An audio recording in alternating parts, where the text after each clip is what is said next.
post it up for everybody. Especially when we get into the longer lessons and I've gone on for an hour or so and then I forgot to record it all. It's very frustrating. All right, so this topic is 4.15 cash verification. And what this really focuses on is your audit that happens. And so you as a dispersing officer will be audited by the senior supply officer and a few other members that are selected to be part of the cash verification team. So it's simply your audit process. Our enabling objectives are state the procedures for the quarterly cash verification team audit using the volume 5 and state the procedures for the appointment to the cash verification team. So we're going to talk about how the cash verification process works, how people are appointed to the cash verification team. Our references, of course, is the volume 5. And so here you see the SURF4 instruction. So that's the surface force. That is a TICOM instruction. So in this lesson, they're referencing the surface one, but it really depends on which TICOM you're at. So that could be NECC, Naval Expeditionary Combat Command, or that could be sub or aviation or surface. It just depends. And then the P485, and that is strictly chapter 10 of the P485 we'll use for dispersing. And then the 727, which is all of our Navy cash stuff.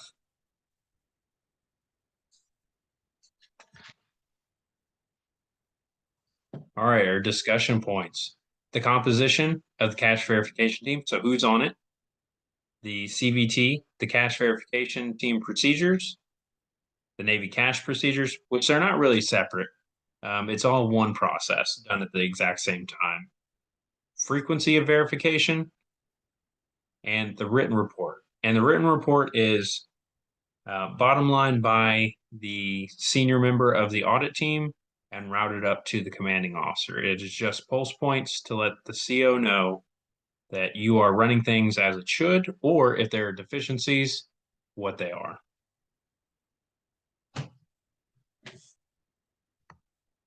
All right, discussion point 1, the composition of the cash verification team. So it's going to be headed by the senior supply officer at your command. And then there'll be 2 additional personnel. So my suppo, when I was on the USS Arleigh Burke, picked the 2 JOs that he liked the most.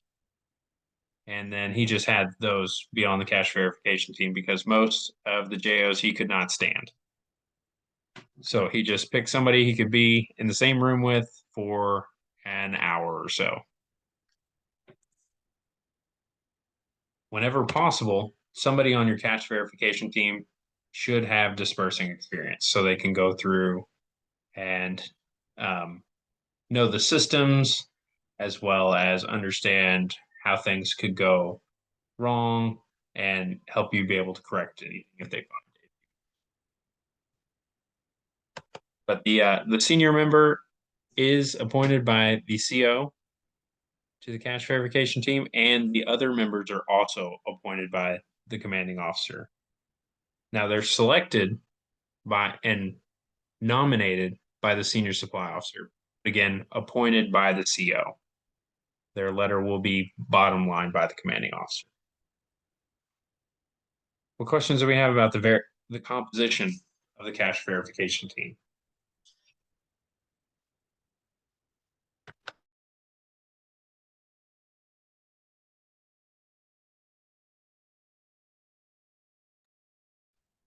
If you have a question, you don't have to shout it out. You can also throw it into the chat. I'm able to see that.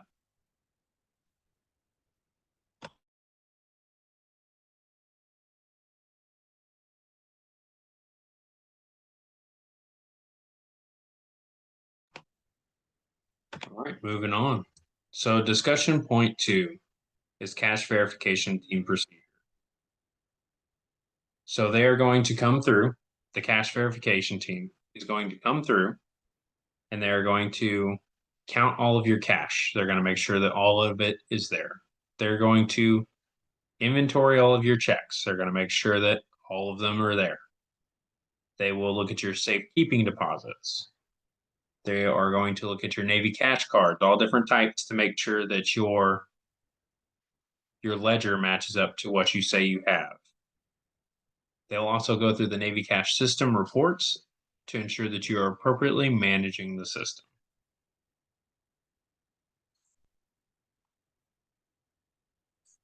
So basically, they're coming through and they're verifying that you have all the resources that you say that you should have. For the Navy cash, that also includes looking at your points of sale, on your CADs, your card acceptance devices, and just making sure that you have all that equipment as well. So Navy cash procedures, again, this is happening at the same time. It's not separate events.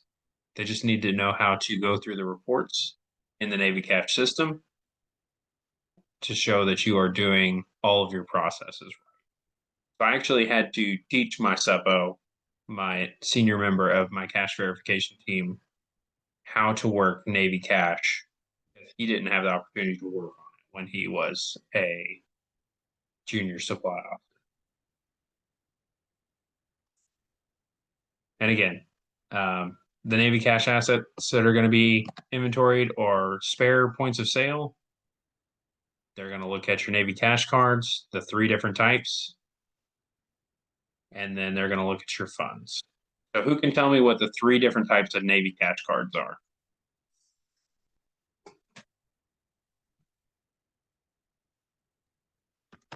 Like chip, strip, those ones?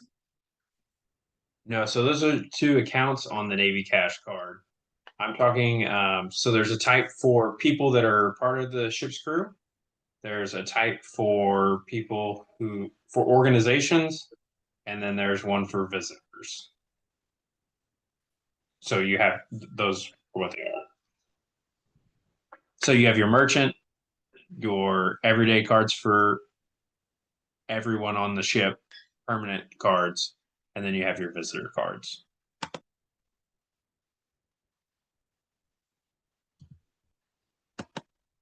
All right. What questions do we have about the procedures for the cash verification team?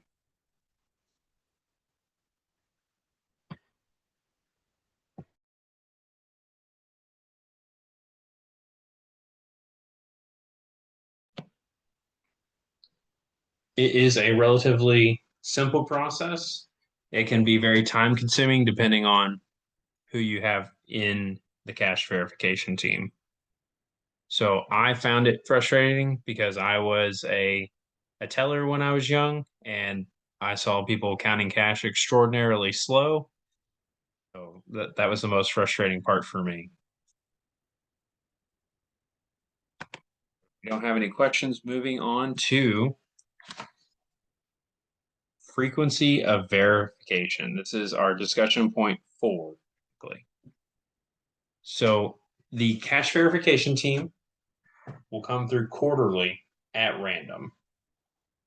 And so this is very important. You don't control when the cash verification team will come through, but it can't be like the last week of the quarter every time.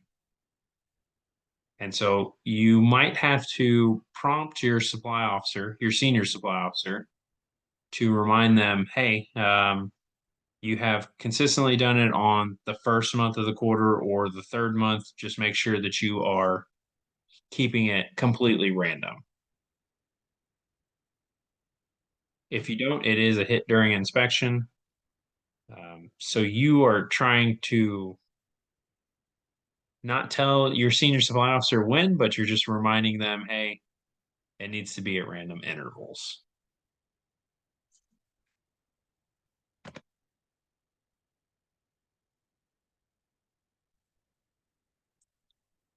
The commanding officer may omit a second audit for any quarter when.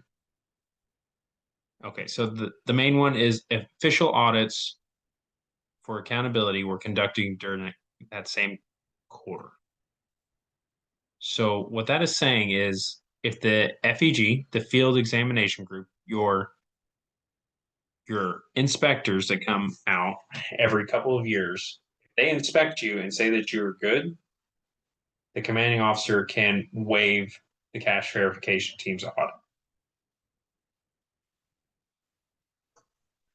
The other one is if the dispersing officer has done a transfer of accountability. Now, me personally, I would want my stuff to be inspected because if you are taking over, maybe you missed something, but if the cash verification team can come in right behind you and do an audit, maybe they can catch something before too much time lapses, or you can also understand the entire process that they go through. And if I was a senior supply officer, I would also want to make sure that I go in there and audit the accountability right after the turnover. So I would not recommend, if there's a turnover of accountability, to omit it.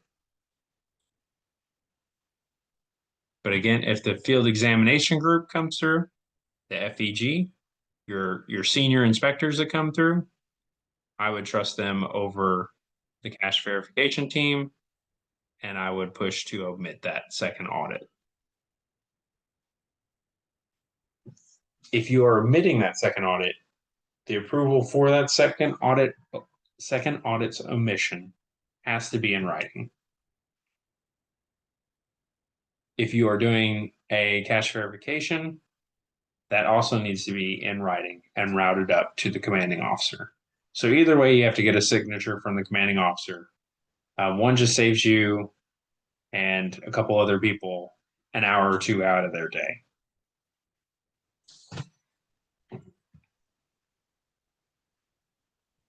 What questions do we have here?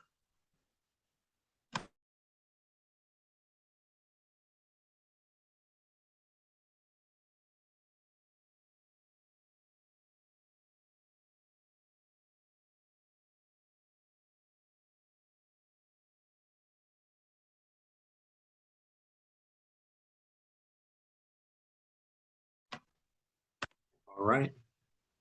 Moving on to discussion point 5.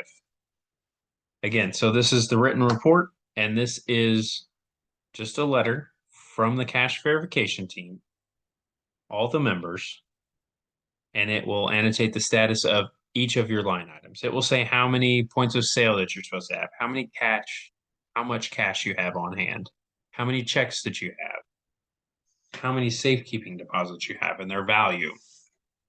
And that will go up to the commanding officer for signature. It will be supported with copies of supporting documentation. So if you have a ledger for something, you'll make a copy and that will go up with that. Or you can send a digital version.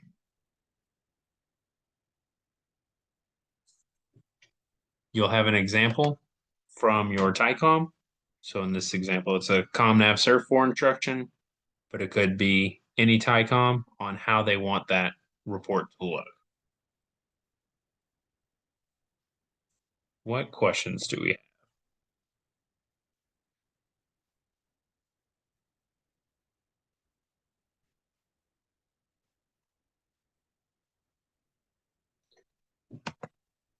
All right, nothing heard. So moving into the knowledge check. At what intervals are CVTs completed?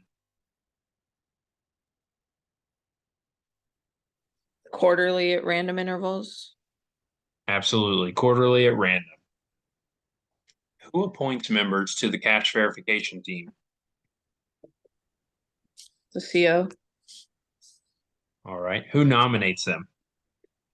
Senior supply officer. All right, perfect. What Navy cash assets will be verified by the cash verification team? Funds, Navy cash cards, spare points of sale, Navy cash dispersing application.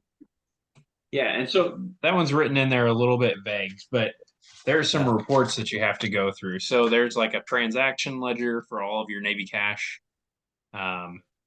activity that you do. There's a transaction detail report, so you can go down and detail, okay, who did business with the dispersing officer, and can you match that up to your paper ledgers, and does that match how many cards that you have on hand? Does your 2657 have the amount of Navy Cash activity that is in the Navy Cash system? So you're looking at that sort of thing, and then you're also looking for there's a merchant card report to let you know the activity of the merchant cards and if they're being managed appropriately. So if merchant card gets lost and that money needed to be transferred, was that transferred? Or if you have visitor cards that are lost and that money's supposed to be deposited with the U.S. Treasury because nobody came back for it, did you do that appropriately? All that will show up in the Navy Cash system. And so you're just going through and you're auditing each one of those reports. And in the 727, there is a detailed guide of what should be done during the CVT. So you will take the DoD FMR Volume 5. You'll make sure that you're following the cash verification requirements there. And then the 485 and the 727 will break down service specific for the 485. And then the 727 will have all your Navy cash how-tos. And so lots of times people try and overlook, well, they don't try, they just overlook the Navy cash requirements because they don't think they're as important as verifying the cash, but you can find out a lot of issues very easily if you're pulling the right reports and looking at the right things. All right, so the knowledge check wraps us up for this lesson. What questions do you all have about anything about the online section of your distance learning or the forums or this evening's lessons? Did you have a chance to look at the forum, the way it was like conducted by us over the weekend? I have not. Like if we okay, I just didn't know. I don't think any of us really knew exactly how to do it, but I think everyone did post. But I wasn't sure if maybe the format was not correct. That is a good question. Let me look at it real quick if you all can give me a second.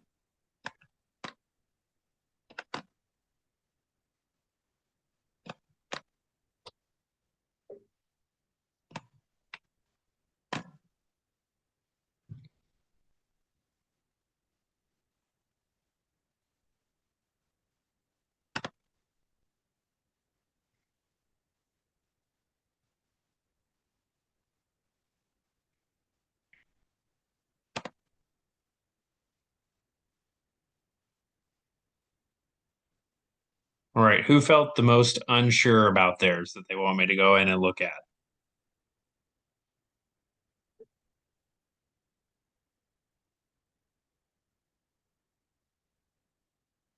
All right, I'm just going to click on a couple of them then.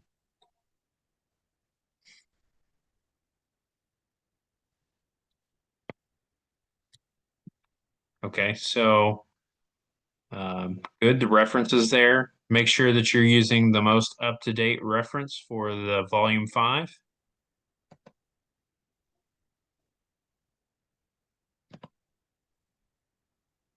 And with your answers, I'm looking to make sure that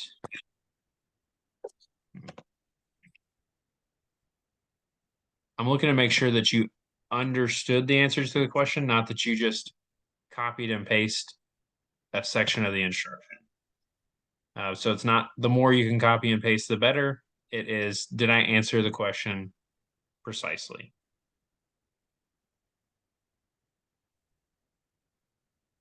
You don't need to restate the question in these. You can just go ahead and go straight into the answer. And so when you're citing the reference, you can just put volume 5 and then the reference in there. So you don't need to put DOD 7000.14 our financial management regulation, volume 5. So don't waste your time doing that. Just volume 5, chapter, whatever, paragraph, whatever. Let's see what else.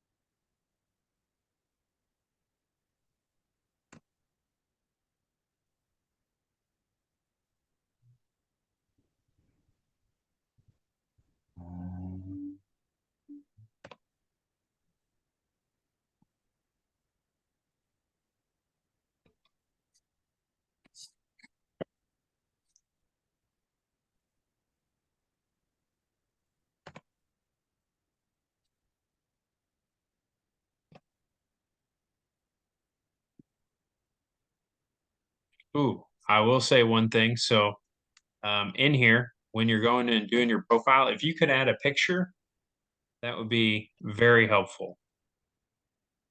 It makes me feel like I'm actually interacting with y'all, just for my personal preference. It makes me feel like I'm being a teacher. But no, everything looks pretty good. So you don't have to restate the question. Just make sure you can shorthand the reference on there. You don't have to spell out the big long thing. And also be precise in your references. So I think you all did a very good job, but I've seen in the past somebody will put like DoD FMR Volume 5, Chapter 16. That's not very specific. Going down to the paragraph will help me figure out what you're looking at.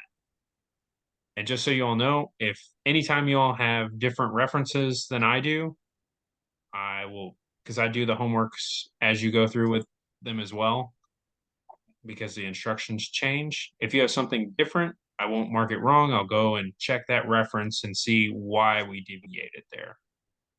So if you have feedback, that's where we differed in our answer.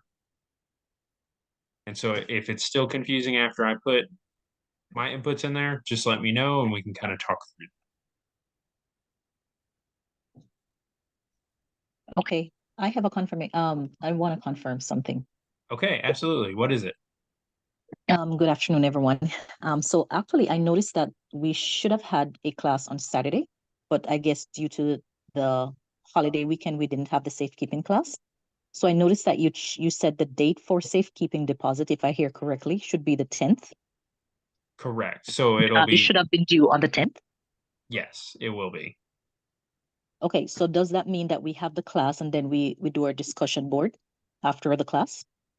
Yes, that's how it should be. So like Okay. tonight we did the cash verification and then the cash verification will be due on Sunday. Okay, awesome. Thank you. Great question.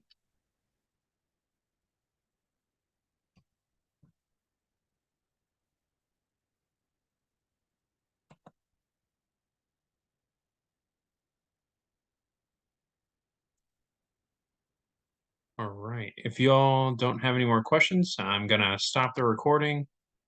I'm going